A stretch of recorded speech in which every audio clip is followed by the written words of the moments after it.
এমনকি তিনি সেই দুঃসাহস এখানে দাঁড়িয়ে তিনি দেখিয়েছেন, তিনি বলেছেন যে এই সংসদে তিনি শিক্ষকের ভূমিকা পালন করবেন। আমরা তার ছাত্র হওয়ার জন্য এখানে আসি নাই। মাননীয় শিক্ষকতা করতে হলে তিনি একটা ইউনিভার্সিটি খুলুন, ওখানে যার পছন্দ গিয়ে ভর্তি হবে। স্যার, আপনাকে ধন্যবাদ। আমাকে আগে সুযোগ দিলে ওনার কথাটা শুনতে পেতাম।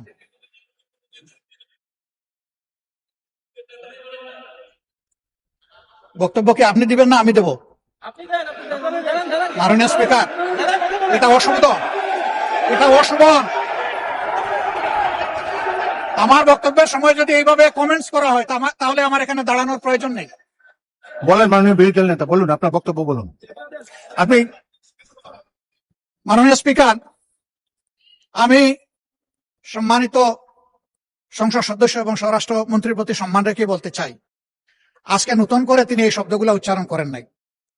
সংসদ অধিবেশন যেদিন থেকে বসা শুরু হয়েছে সেদিন থেকেই তিনি তুচ্ছ তাচ্ছিল্য করে সবাইকে বক্তব্য। উনি নিজেকে কি মনে করেন আমি বুঝতে পারি না। এমনকি তিনি সেই দুঃসাহস এখানে দাঁড়িয়ে তিনি দেখিয়েছেন, তিনি বলেছেন যে এই সংসদে তিনি শিক্ষকের ভূমিকা পালন করবেন। আমরা তার ছাত্র হওয়ার জন্য এখানে আসি নাই। মাননীয় শিক্ষকতা করতে হলে তিনি একটা ইউনিভার্সিটি খুলুন, ওখানে যার পছন্দ গিয়ে ভর্তি হবে, ওনার লেকচার শুনবে। আজকে একই বক্তব্যে দুইবার উনি অ্যাটাক করে ফেললেন। আমার সঙ্গীরা তো মনে করে, আমি নিজেও মনে করি যে এইটা কালচারাল না, এইটা পার্লামেন্টারিয়ান ফ্যাসিজম। এটা হওয়া উচিত না। উনি এই পল্টন আজকে নতুন করে বলেন নাই, হিট দিয়ে কথা বলেন নাই।